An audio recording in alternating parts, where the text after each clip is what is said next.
NTA कह रहा है कि आपको जो सिग्नेचर अपलोड करने हैं वो ब्लैक पेन से करने हैं, ब्लू से नहीं करने, ब्लैक होना चाहिए। कोई नवाब होगा जो लाल से कर रहा हो फिर बोलता है अरे हमारे रिजेक्ट हो जाता है, इस पर ध्यान।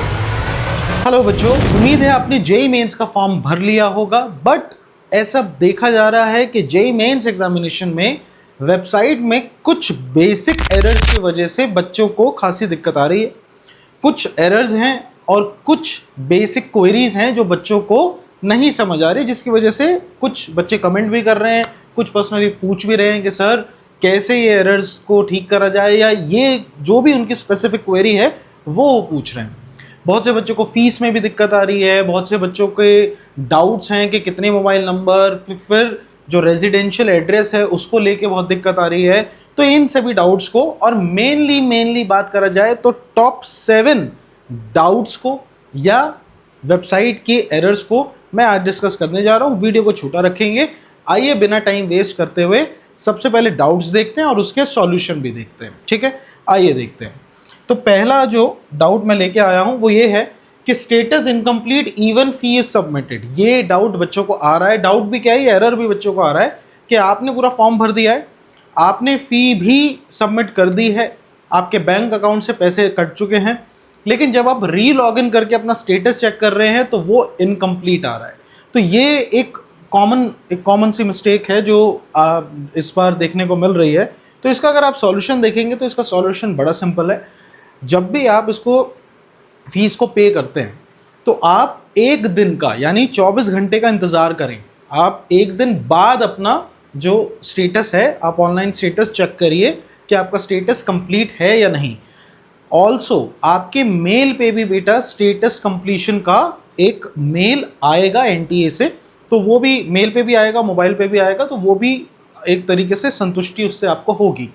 अगर 24 घंटे बाद भी आप देख रहे हैं कि ना आपके पास कोई मेल आया है और स्टेटस इनकम्प्लीट दिखा रहा है, तो आपको फिर से अपनी फ़ी भरनी है, क्योंकि हुआ ये होगा कि ये पेमेंट गेटवे का एरर है, जिससे आपने जो भी पैसा भरा है वो 7 दिन के बाद जो पहले आपने भरा है वो रिफंड हो जाएगा।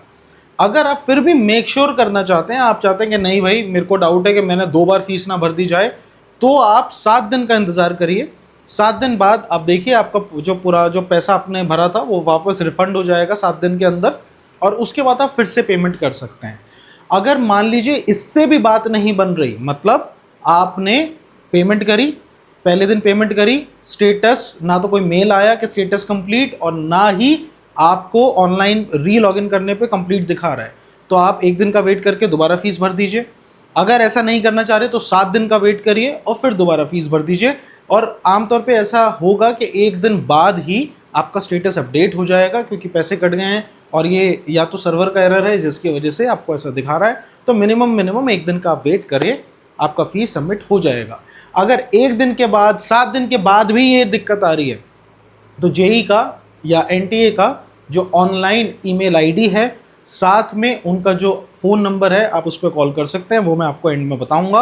अगर वो अभी देखना है तो वीडियो के एंड में जाओ और वो नंबर उठा लो, वहाँ से स्क्रीनशॉट ले लो, ईमेल आईडी ले लो और सीधा जेईई को एक फ़ोन करो या कंप्लेंट करो एनटीए को और बताओ कैसे ऐसा हो रहा है। They will definitely help you. ठीक है, तो ये था एरर नंबर 1 जो बच्चों को आ रहा है। दूसरा है, can 2 twins fill the form using the same mobile number and email.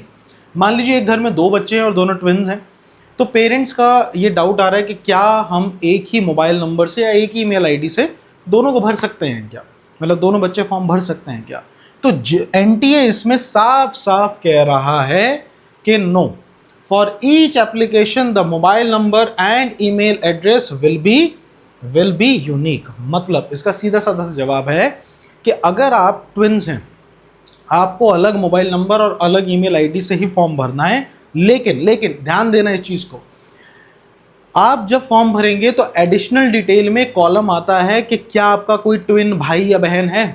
अगर भाई और बहन है तो आप उसमें अपने ट्विन भाई बहन की डिटेल डालिए, और ये आपको दोनों बार करना है। मान लीजिए पहला भाई है, जब वो फॉर्म भरेगा तो उसको अपने दूसरे भाई की डिटेल डालनी, और जब दूसरा भाई यूनिक ईमेल आईडी और मोबाइल नंबर से फॉर्म भरेगा तो उसको अपने पहले जो भाई है, उसका ट्विन भाई है, उसकी डिटेल डालनी है। ऐसा क्यों करना है, मैं इसका रीज़न भी बताता हूँ। जब क्या होगा, जब आपका जो फॉर्म सबमिट होगा एनालिसिस पे जाएगा तो भाई जाहिर सी बात है ट्विन भाई हैं, उनका फादर्स नेम, मदर नेम और उसका एड्रेस, ये सारी चीज़ें सेम होगी। आधार वाधार अलग होगा लेकिन उनकी बाकी ये सारी चीज़ें सेम होंगी। तो ऐसे में एनटीए को डाउट हो सकता है, एनटीए को लगेगा कि भैया ये ऐसा कैसे हो सकता है कि दो बच्चे आए हैं, इनका फादर का, मदर का और इनका डेट ऑफ बर्थ ये सब सेम है। तो अगर ऐसा है तो एनटीए उसको एरर मान के उसको रिजेक्ट कर देगा।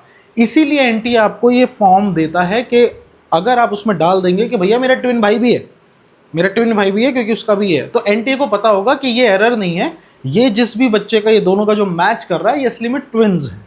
तो इसलिए आपको ये अलग अलग ईमेल आईडी से इस भरना है और अपने ट्विन भाई बहन की डिटेल देनी है। एक मोबाइल नंबर से या एक ईमेल आईडी से, सेम ईमेल आईडी से आप दो फॉर्म नहीं भर सकते। और भरने क्यों है? मोबाइल नंबर घर में होंगे दो यार, कोई दिक्कत नहीं है, उससे आप भर सकते हो आराम से, ठीक है। तो ये था एरर नंबर 2। फिर देखो, एक बच्चे का डाउट है कि I am a permanent resident of Haryana.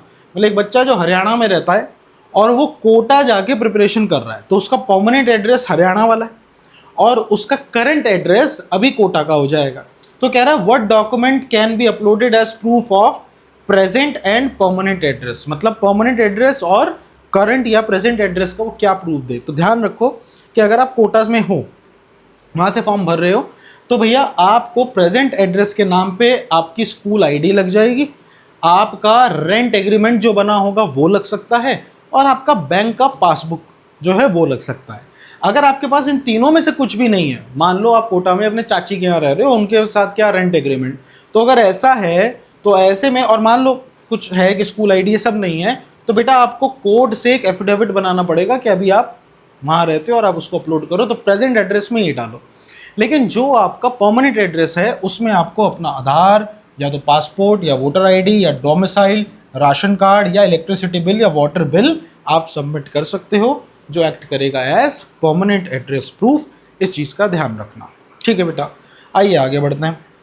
Next error जो आ रहा है वो आ रहा है कि can a candidate apply for both session together. देखिए जनवरी में आपका पहला एग्जाम है और उसके बाद अप्रैल में आपका सेकेंड अटेम्प्ट है।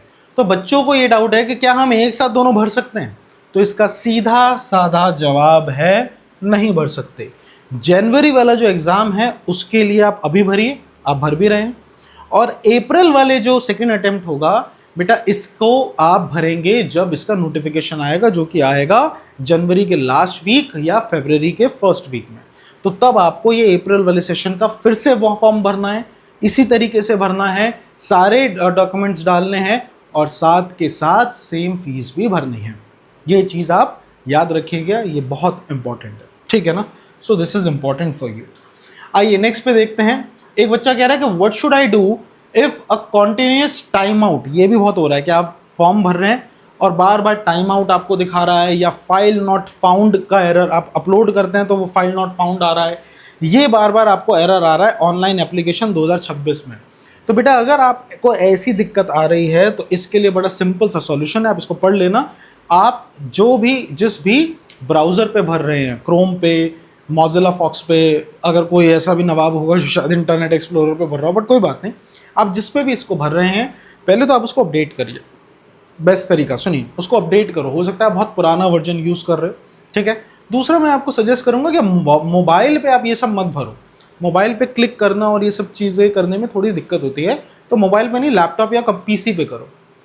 तीसरा, अपडेट करने के बाद भी अगर ऐसी दिक्कत हो रही है तो आप रात को बैठो, रात के 2 बजे या 3 बजे, सुबह के 2 या 3 बजे, जब पीक आवर्स नहीं होते तब आप भरो, तो सर्वर पे लोड भी कम है, तो आपको ये दिक्कत फेस नहीं करनी पड़ेगी, ये आपका इजीली हो जाएगा, ठीक है।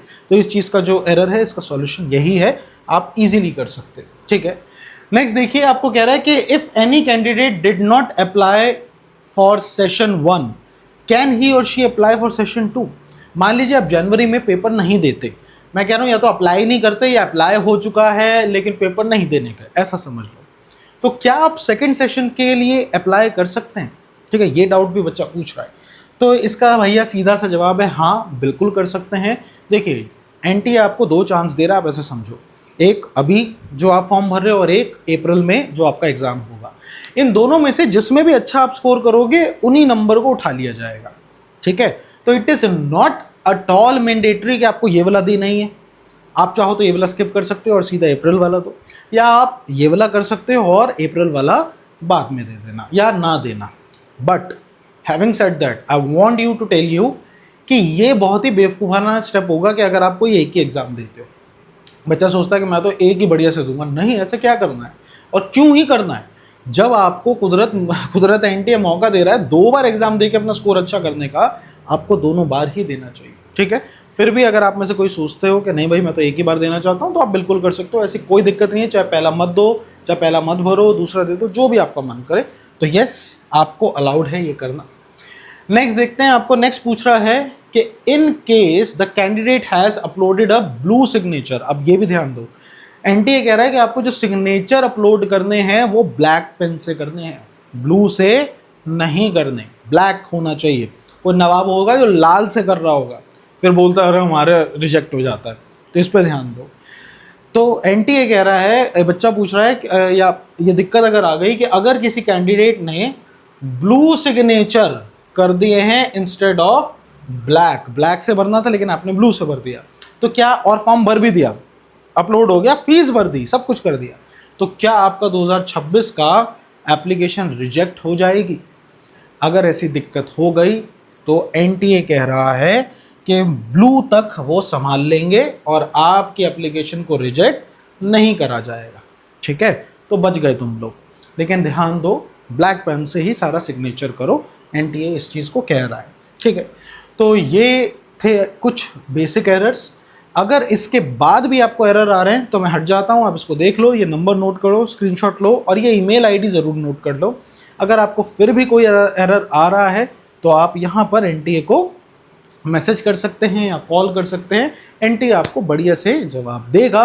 और अगर आप जेईई की तैयारी करना चाहते हैं मेरे साथ, so all you got to do is go on YouTube and subscribe करो हमारे channel physics tips and tricks को। यहाँ पर हम बहुत ही मज़ेदार तरीके से वन शॉट लेके आते हैं जेईई के लेवल का, सीबीएसई की भी तैयारी चलती रहती है, स्ट्रैटेजीज आती रहती है और उसके साथ आपको बहुत ही फ़नी वे में, बहुत ही शानदार तरीके से विद एनिमेशन हम काफ़ी चीज़ें, काफ़ी पढ़ाई, काफ़ी लेक्चर्स लाते हैं, लाइव क्लासेस भी लाते हैं। साथ के साथ आपको टेलीग्राम चैनल भी आप ज्वाइन कर सकते हो जिसमें आपको बहुत सारे free notes, books and what not सब कुछ मिलेगा। सो ज्वाइन द चैनल। और कोई दिक्कत है तो वीडियो के कमेंट सेक्शन में ज़रूर कमेंट करना, मैं सभी का जवाब देता हूँ। मिलते हैं अगली वीडियो में, बाय बाय।